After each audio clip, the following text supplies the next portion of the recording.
जन्म हो तो ये कहते हैं फख्र से, बेटे का जन्म हो तो ये कहते हैं फख्र से, 1 लाख का टिकट है ये बच्चा जहेज का। सदर मुहतरम और दयादी क़दर सामिईन किराम, इस वक्त मेरा मौज़ू है सुमन हमारे मुआशरे का नासूर है, जिसने जिंदगी की बुनियादों को हिलाकर रख दिया है, सैकड़ों हजारों घरों को तबाह व बर्बाद कर दिया है और कितने ही जज्बात को मसल कर रख दिया है। ये वो बीमारी है जिसे आप जहेज के नाम से याद करते हैं।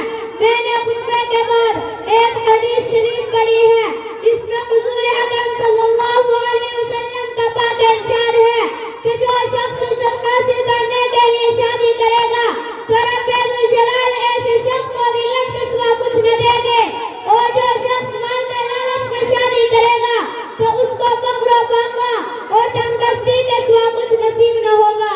इस्लाम के पासबानों, आज हिंदुस्तान के अंदर और खास तौर से हमारे मुआशरे में जहेज एक ऐसा नासूर बन गया है जो एक ही हथियार से ज्यादा खतरनाक और मौलिक साबित होता जा रहा है। इस मरकूज जहेज की बुनियाद पर हिंदुस्तानी मुआशरे में रोजमर्रा अखबारात की रौनक एहसार बनकर यह सुर्खियां छपती है कि बुला शोहर ने अपने ससुराल वालों से स्कूटर न मिलने पर अपनी नई नवेली दुल्हन को जला दिया। बुला शख्स ने मजीद जहेज का मुतालबा पूरा न करने पर बीवी को मौत के घाट उतार दिया। अजब माजरा है हज़रात देखिए, अजब माजरा है हज़रात देखिए, दामाद मांगता है अब खैरात देखिए।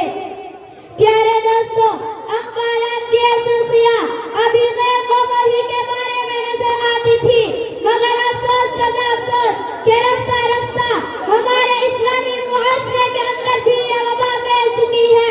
आज अखबारात के अंदर जहेज के लिए बैठ चढ़ने वाली कहीं फातिमा, कहीं रज़िया तो कहीं शबनम व फरजाना इस्लामी शरीयत के नाम लेवा से पुकार पुकार कर कह रही है, काश हमारी इस्लामी शरीयत किताबों और मौज़ू के बजाय अमल में आ जाती।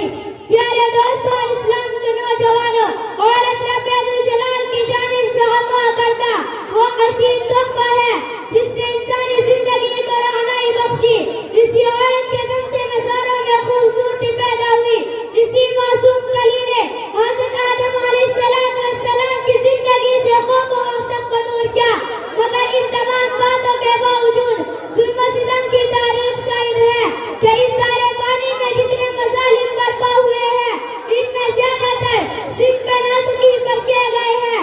इस बेरहम समाज ने औरत को जिस नजर से देखा है वो निहायत ही काबिल मज़म्मत है। तारीख़ आलम इन दर्दनाक वाक़यात से भरी पड़ी है। कभी हज़रत मरियम अलैहिस्सलाम को दुनिया वालों ने मुत्तहम करके जंगलों की खाक छानने पर मजबूर किया, तो कभी नमरूद ने अपनी बेटी को ईमान लाने की पादाश में आग में डाला, तो कभी अरब के मुजाहिद मुआशरे ने लड़कियों की पैदाइश इस कदर महफूज तस्वुर किया कि उनको पैदा होते ही जिंदा दरगोर कर दिया। मुहतरम हज़रात, आज भी उन मासूम दो शहज़ादों पर जुल्म सितम के पहाड़ तोड़े जा रहे हैं। जबरदस्त